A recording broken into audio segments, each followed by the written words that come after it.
Bismillahirrahmanirrahim. Assalamualaikum warahmatullahi wabarakatuh. Alhamdulillah wassalatu wassalamu ala rasulillah wa ba'du.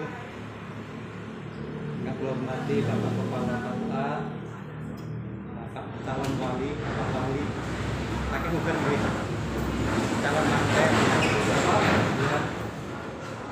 Alhamdulillah kita pada pagi hari ini bisa mengikuti rangkaian tahapan sebelum akad nikah, yaitu rapat. Rapat tadi dicek data-datanya, wali-walinya sudah dicek, harus bayang gitu, termasuk wali-walinya gitu, dengan ayah kandung.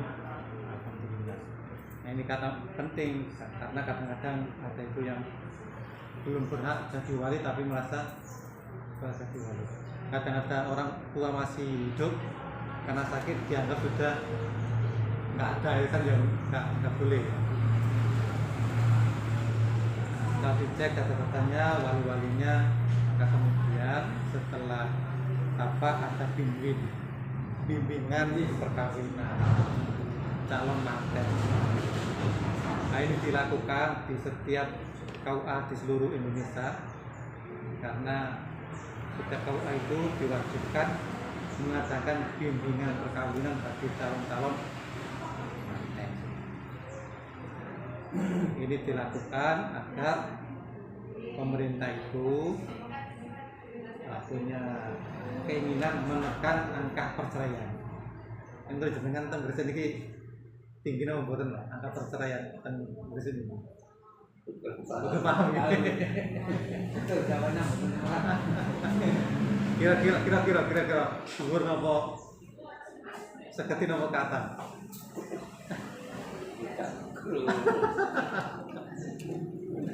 Kata Pak dan di sini Pak, angka perceraian. Di antara apa niku laporan yang ada niki jenengan tingali niku tahun 2023 jumlahnya hanya 16 perceraian di kabupaten di Panceng. Di 2024 angka perceraiannya itu adalah meningkat 56. Rata-rata di Panceng niki angka perceraiannya 6 sampai 9 setiap bulan. Angka perceraiannya 6 sampai 9 rata-rata setiap bulan. Ini menurut jenengan kata nama boten. Nah, niku. Milane bos pemerintah itu ingin menekan agar angka perceraian itu tidak naik. Di antaranya dengan bimbingan perkawinan. Artinya lewat bimbingan perkawinan ini diupayakan calon manten itu paham bahwa yang namanya pernikahan itu tidak selalu indah. Ngoten nggih. Untuk jenengan lah, boten mesti enten mawon sing boten nggih. Itu harus dipahami. Yang namanya perkawinan itu pasti ada yang masalah mawon. Ono wae sing dadi masalah. Nah itu harus dipahami. Kalau sudah terjadi perbedaan pendapat, ya harus segera dituntaskan. Kadang-kadang masalah seperti tadi besar nih. Nah, contohnya pamane napa kira-kira contohnya sing cilik tapi tadi gede. Cilik tadi gede. Kira-kira napa? Contohnya napa kira-kira? Masalah jenis cilik tapi tadi gede ngono.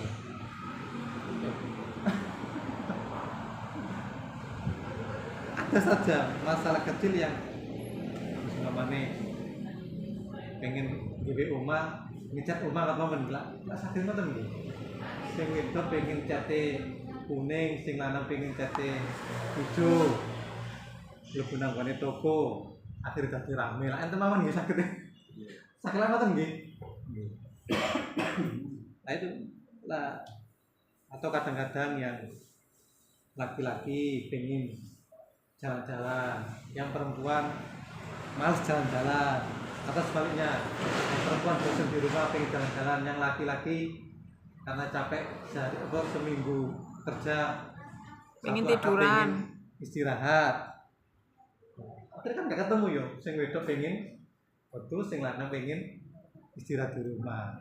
Lha ngeten iki nek kan saged mawon dadi tukaran nggih. Oh aku sak minggu bosen ning omah gak tau metu. Sing lanang, aku capek, ngene kerja pengen istirahat. Nah ngeten iki nek mboten saling mengalah tadi masalah. Nah, itu salah satu contoh. Maka dalam rumah tangga itu yang pertama harus didasari dengan agama. Kan ngoten nggih. Setuju ngoten nggih? Kan proses hadis Nabi niku terus pundi?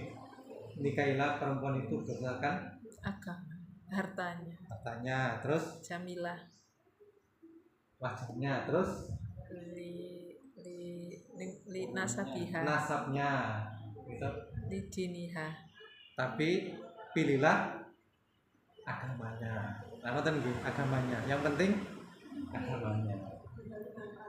Masuk wayu terus agamanya elek ngoten. Tapi ora dipilih ya wayu kok ya. Ditandani Dari karo mlaku ya. Tapi pesan Nabi niku kan yang penting itu agamanya. Maka dalam rumah tangga yang pertama itu fondasinya harus agamanya yang kuat. Agama. Kenapa? Karena dengan agama itu insya Allah masalah bisa masalah terselesaikan. Aku apa jenenge tuan tuwung. Oh iya aku rumah tangga itu ya pengen seneng dunia akhirat. Masuk nonton TV kok Bos. Bisa kan ngoten nggih. Dengan agama juga setiap masalah bisa disikapi dengan bijak. Contoh, ketika tidak punya uang maka dengan sabar. Kan agama gitu. Ketika punya banyak uang tidak boros. Kan agama gitu. Kan penting itu. Ane kan kontrol agama, duit sembarang di belanja. Dilu-dilu Shopee, dilu-dilu rekreasi. Ya entek duite, gak ono akeh duit. Kan gitu ya. Nah, dengan agama terkontrol dulu ya. Ono duit iku ya gak perlu pakai alat. Jadi agama itu sebagai kontrol. Nah, dengan agama juga insya Allah ketika agama itu jadi pondasi maka rumah tangga itu insya Allah adem ayem, ibadahnya didokter, maca Qur'ane didokter, nggak sholatnya lengkap ya 5 waktu ya, insya Allah. Soalnya banyak manten loh Pak, sering kalau tanggal di manten itu sholatnya itu kata asing bolong-bolong. Ekstru sholatnya bolong-bolong. Wah tak ekstru. Makanya setiap kata ini sering kalau pesen sholatnya sampai bolong. Soalnya itu penenang gitu. Penenang rumah tangga. Jadi setuju sholatnya itu penenang rumah tangga. Setuju. Ini umpamanya buat sholat itu udah setuju. Awalnya kudu ngamuan. Jadi sholat itu penenang.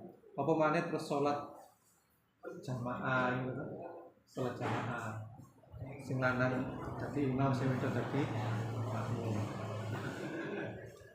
Boleh ku ya tambah dadi adem hati. Romantis. Terus jangan lupa juga ketika sudah selesai hubungan suami istri harus disucikan dengan mandi besar. Lampun apa nggih? Mandi besar nggih. Urut-urutan lampun apa nggih? Apa? Urutan mandi besar. Napa mau urut-urutan ini? Ini penting nggih. Aja sampai mantun hubungan suami istri terus ditinggal cerita ngot mau lali mandune. Napa urut-urutan napa? Nek sing wedok kan pun biasa soalnya habis head mesti mandi besar. Ada sing dalam kan kepala langsung disiram atau mau? Niat terus langsung disiram buat mawon. Mbak ya terus Mbak. Ngoten ta? Niat lan disiram buat mawon. Loh. Bersih kuku. Pokoknya niat langsung disiram kabeh ngoten mawon. Gimana Bu? Pertama bersih dulu, bersihkan amit ini cewek Kemaluannya dibersihkan. Terus sesudah itu sudah bersih semuanya ya. Terus kita disunahkan untuk wudhu dulu.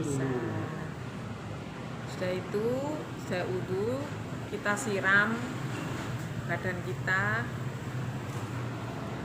bagian yang kanan dulu dengan air yang ini ya, 2 kol atau air yang mengalir gitu bagian kanan dulu. Jadi itu bagian kiri, jadi saman siram itu semua lubang-lubang itu usahakan ya harusnya itu harus tersiram basah. Banyu semuanya mari campur-campur basah. Jadi telinga itu kan ada lubangnya sampean gak get-get ngulak kelbon. Sekarang sudah kemasukan air dengan halus. Terus hidung kita itu jeneng masukkan air ke hidung itu namanya apa Pak? Ngisep. Nah itu di lubang-lubang itu sudah kena air semuanya. Nanti itu baru pakai dikasih sampo, sabun dan sebagainya. Jadi ojo kok biasa kadang-kadang kita kan cekak adem sampoan sik sabunan baru disiram semuanya pertama kayak menelesi sabun. Nah itu salah, harus disiram dulu semuanya baru pakai sampo dan sebagainya. Tuh. Oh, urutan tamu ini. Jadi kita wudu sah yo. Cuman kan kurang sunahnya kan ya. Alangkah sempurna kalau disempurna dengan sunnah. Giling-giling nggih.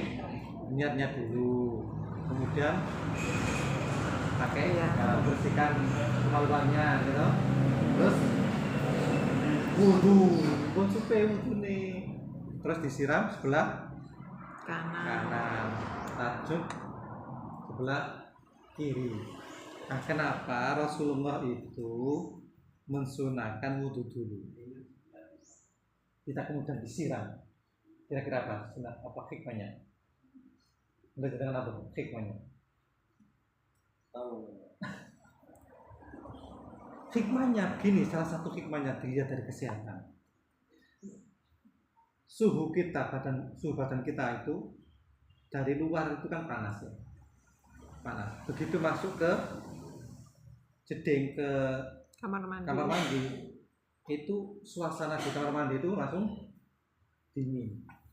Nah, ketika perpindahan dari panas ke dingin lalu kita siram dengan segera, kadang-kadang pembuluh darah kita itu tidak siap. Kalau kita siap apa yang terjadi? Stroke kan? Nah, itu makanya banyak kenapa orang-orang itu stroke di kamar mandi karena tubuh tidak berhasil adaptasi dari panas ke dingin dengan segera, dengan cepat. Jadi dari bawah dulu. Maka kemudian Nabi mensunahkan wudu dulu dalam rangka apa? Pengenalan, adaptasi. Tahap-tahapan. Jadi disiapkan dulu. Atas itu dikasih didinginkan dulu kepalanya pakai apa? Mengusap kepala, kemudian telinga. Itu kan dalam rangka apa? Menstabilkan suhu tubuh biar berhasil menyesuaikan dengan dingin itu. Nah, itu salah satu hikmahnya. Sehingga begitu juga walaupun tidak mandi besar, kalau panas ya diusahakan dari bawah dulu yang disiram. Dari bawah dulu, kaki dulu disiram. Kan kalau kita kaki dulu yang disiram kadang-kadang ada hawa yang naik ke atas ya, diamkan dulu. Kalau sudah nggak ada hawa yang ke atas baru bisa berangkat. Itu berarti proses tubuh kita itu mengalami adaptasi dari panas ke nah itu salah satu hikmahnya. Makanya Rasulullah memberikan panduan atau wudhu dulu itu dalam rangka salah satu hikmahnya adalah menyiapkan tubuh biar adaptasi dengan lingkungan. Yang terakhir yang perlu saya sampaikan, terakhir nanti jenengan punya anak itu diusahakan tidak stunting. Stunting itu berarti kurang gizi, anak kurang gizi. Itu dimulai dari hamil itu harus punya konsumsi banyak makan sehat, apapun dimakan. Kalau nggak usah pantangan, misalnya porsi mau berkau ada pantangan misalnya. Iya. Makanan yang real. Iya. Tidak harus mahal, kadang-kadang mahal itu tidak bergizi. Ya. Tidak harus mahal. Yang penting bergizi. Ya kok aku tales. Sayur-sayur terutama. Saya mau gak seneng tales terus uwi gembili terus kau saya gitu. Putri jenengan nak mboten doyan nggih ngoten nggih. Doyan ta? Gembili uwi masa mau cek bejo kok. Saya kira gak cukup kan ibu. Anak kula niku mboten doyan belas. Nek arek cilik yo gak anak kula pun kuliah pun semester 3 bulan. Iku wi gembili wis Gak ditoleh blas. belas. Pasal itu sih bergizi. Tidak harus mahal. Karena saya punya teman ini punya anak ponakan. Itu setiap hari dikasih makanan sing mahal-mahal, hotdog, tahu, terus macam-macam itu lah. Ternyata itu gizinya buruk, stunting. Itu periksa ke dokter, divonis anak bapak kurang gizi. Padahal hotdog koyo mahal-mahal gitu. Nah, ternyata itu kurang gizi. Nah maka nanti kalau punya anak tolong gizinya diperhatikan, tidak harus mahal. Bisa dibiasakan makan sayur dari kecil. Sayur tidak harus mahal. Dikenalkan. Justru ketika mahal-mahal tapi tidak punya gizi, iman anak kurang gizi. Kayak teman tadi itu, orang kaya kasih makan yang paling enak, tapi justru kurang gizi. Dianggapnya kayak makan makanan enak itu terus gizinya tinggi. Saya kira itu, nggih. Barangkali Pak tambahan. Turun dulu. Monggo jenengan.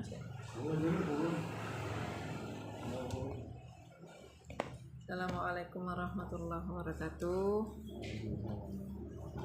Ini tadi sudah dijelaskan dengan gamblang sama Pak Raden Jamal. Ini saya sekedar hanya mengingat-ingatkan saja bahwasanya di setiap harinya kita itu harus terapi syukur, banyak bersyukur gitu ya. Kalau kita selalu bersyukur, begitu bangun tidur bersyukur alhamdulillah masih dikasih nafas, tidur alhamdulillah, pokoknya selalu apapun yang terjadi sama kita itu kita syukuri.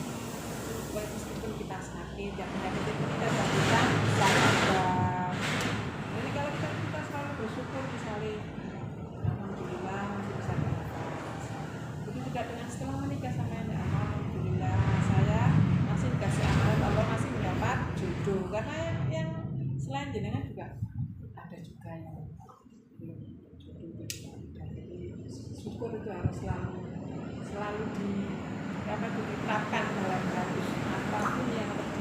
Selalu ternyata salah satu yang kalau dengan tidak sesuai yang apa dengan harapan ini itu misalnya bujuk sing kami pulang orang ke tempat sembarang kalir misalnya, ternyata kok istrinya tidak bisa seperti itu, tapi jenengan bersyukur alhamdulillah aku kok bisa kayak bujuk meski bahasa kok nek sampean iso selalu bersyukur, insya Allah sampean tidak akan merasakan sakit hati ya.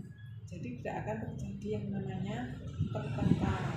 Jadi ojo sih dieling-eling sing kurang-kurangnya saja itu jangan. Ya, pokoknya apapun baru disyukuri meskipun sampai ternyata bojone nggak bisa masak misalnya, bisa tetap alhamdulillah. Masa bojone nggak bisa masak, kalian bisa makan berdua dengan keluar atau bisa beli di luar nanti bisa makan bersama. Bisa makan bersama ya disyukuri karena banyak, karena syukur waktu ya nggak mesti ya kadang gue ono, tapi nggak ada kesempatan itu juga kan yo nggak penak. Bisa makan tapi nggak bisa bareng misalnya. Meskipun sama sekedar makan tahu tempe bisa bareng itu tetap disyukuri meskipun hanya makan dengan tahu tempe bareng oseng-oseng tanggung. Intinya apapun dengan syukur itu insya Allah nanti akan baik saja. Ternyata mari kok apa itu namanya loro atau pilek misalnya, alhamdulillah ya, alhamdulillah lah loro yang semacam ini enggak ya. Jadi terus ketika misalnya kok jenengan sakit yang lumayan parah misalnya, ternyata jenengan tetap bersyukur ya salah kepada alhamdulillah ya aku kayak peringatan Allah dengan sakit ini sehingga saya terus kemarin dengan lantaran sakit ini saya bisa diet dan salimnya kan. Nah itu jadi semuanya itu harus disyukur. Jadi insya Allah itu baik-baik kayak ini masih ini semuanya itu yang terbaik, semuanya itu pasti sudah ditepak nomor pengeran.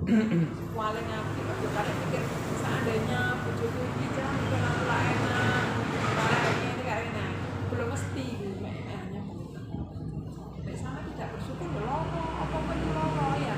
Kalau tidak bersyukur ya makanan nggak pindah sih kebayang pikir tidak akan merasakan nikmat karena tidak bersyukur.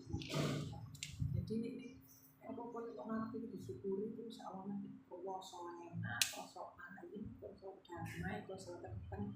Jadi loro hati ya gak ono, ya kecewa juga tidak ada karena hanya bersyukur saja. Atau mau dia intinya ya namanya rumah tangga, namanya istri itu nurut nanggone sing lanang. Yang lanang juga begitu harus selalu mengusahakan bojone tidak sampai pokok selalu bikin lo bahagia itu kan harus dengan banyak ya, dengan perhatian dengan kok misalnya harus pergi ke luar negeri berarti itu nggak harus berdekatan, sering-sering komunikasi dan sebagainya. Itu adalah bentuk ini apa namanya sama sebagai lagi harus seperti itu ya. Jadi harus dibikin istrinya itu selalu bahagia itu tidak selamanya materi. Istrinya juga seperti itu, jangan harus menurut sama kata suami yang penting tidak menyakiti jenengan ataupun tidak keluar dari norma-norma agama ya apa gitu ya. Jadi harus seimbang, terus wong wedok kudu nurut sampean sak enake wae. Gimana gitunya nek kok wedok kudu nurut tapi jenengan tidak menimbang dengan pikiran perasaannya yang itu salah itu namanya itu penyiksaan itu ya. Kan berarti harus nurut terus marah masih anak sak warepe dhewe. Aku nurut aku gak dipikir ibu nyaman gak pada istrinya itu kan istrinya tadi banyak bersyukur dan saling tadi ya segala sesuatu itu saling melengkapi, saling menghormati, saling menyayangi dan sebagainya. Kalau masalahnya akan baik-baik saja. Namun kamu Pak cakap Pak Taufik ditambah nggih sudah malih. Ya kan nggih. Karena rumah tangga itu juga rumahnya harus sabar. Setelah syukur juga harus sabar. Salam yang Assalamualaikum warahmatullahi wabarakatuh. Kalau nambahin mawon ya. Nambahin sing poin penting ini. Jadi dalam konsep rumah tangga itu apabila dalam konsep ini dijalankan dalam berkeluarga, dalam rumah tangga dijalankan, dilaksanakan dengan sepenuh hati, dengan sebuah komitmen, insya Allah rumah tangga jenengan kita semua insya Allah akan baik-baik saja, akan aman-aman saja. Saya jamin kalau konsep ini dilaksanakan insya Allah sampai nenek-nenek, sampai kakek-kakek di dunia lagi. Di konsep itu terangkum dalam tepuk sakinah. Sebetulnya dalam tepuk sakinah itu ada poin yang namanya 5 pilar kehidupan dalam rumah tangga yang berkonsep sakinah mawaddah warahmah. Kenapa? Kenapa? Belum apa? Belum apa? Mulai saat ini dibuka HP-nya. Yang pertama saya sekilas saja, ya. Jadi konsep itu bukan hanya sekedar apa ya, lelucon, bukan sekedar nyanyian, atau bukan sekedar yang dibuat-buat, buat biar viral atau bukan. Ada konsepnya. Saya buka ini, saya buka konsepnya. Konsepnya di Quran semua. Yang pertama kan berpasangan. Nggak mungkin pernikahan itu tanpa berpasangan. Kalau satu orang laki-laki saja, apakah disebut berpasangan? Kan tidak. Apakah perempuan satu terus melakukan hubungan? Apakah berpasangan dengan perempuan? Perempuan dengan perempuan, laki-laki dengan laki-laki. Bukan berpasangan itu namanya. Nyalai kodrat. Kalau laki-laki sama laki-laki, perempuan sama perempuan, nyalai kodrat. Di aturan Allah dilanggar, secara sosial juga dilanggar. Jadi berpasangan itu maksudnya laki-laki dan perempuan. Jadi, terus kemudian dalam pernikahan ada istilah janji, perjanjian pokok. Dan namanya istilah janji pokok. Itu dalam Al-Quran dikatakan misakon walidah. Ya, janji pokok itu sebuah komitmen.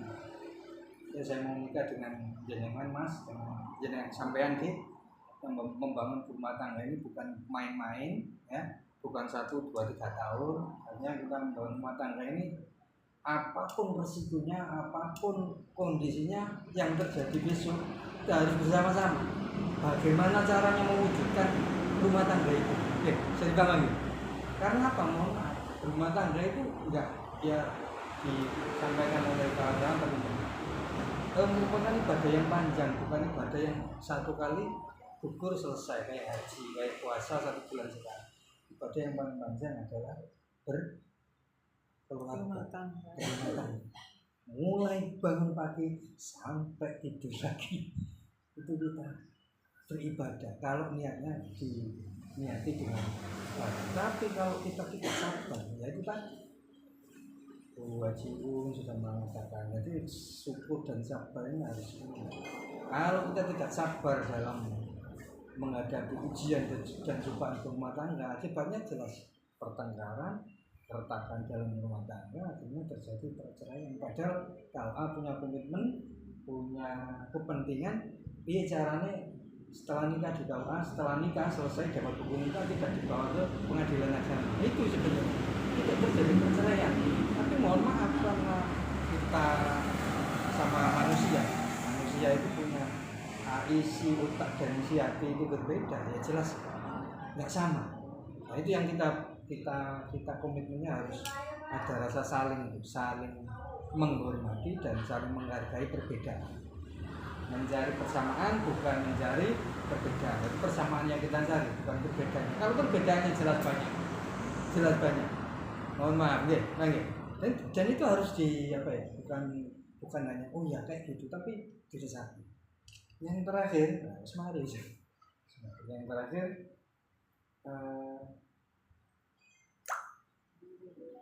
kita saling ridho dalam berkeluarga. Itu artinya antara itu ridho itu kita menerima dengan sepenuh hati keadaan bagaimanapun keadaannya suami istri yang diberikan oleh Allah. Ya ini anggap ini takdir Tuhan, takdir Gusti Allah, ini jodoh saya, ini teman saya sehidup mati. Di kelebihan dan kekurangan juga sama, harus kita terima apa adanya. Semoga kawan saya kiri, saya kembalikan lagi aja. Berarti kalau ada cukup. Wassalamualaikum warahmatullahi wabarakatuh. Nah demikian ini yang dilaksanakan bersama-sama. Kami mengucapkan selamat mau menempuh hidup baru. Semoga nanti acaranya lancar. Amin. Akadnya lancar. Cukup 1 kali akad, tidak berkali-kali. Dan nanti keluarganya jadi keluarga yang sakinah, mawaddah, warahmah. Rezekinya lancar, usahanya lancar, anaknya soleh. Amin. Mboten duwe utang. Amin. Jangan dulu itu sih kasih nyaut Pak. Saya kira itu. Terima kasih atas kerawuan panjenengan. Barangkali apa yang kami sampaikan tadi ada kesalahan, Kami mohon maaf yang sebesar-besarnya. Subhanakallahumma wa bihamdika asyhadu an la ilaha illa anta astaghfiruka wa atubu ilaik. Assalamualaikum warahmatullahi wabarakatuh.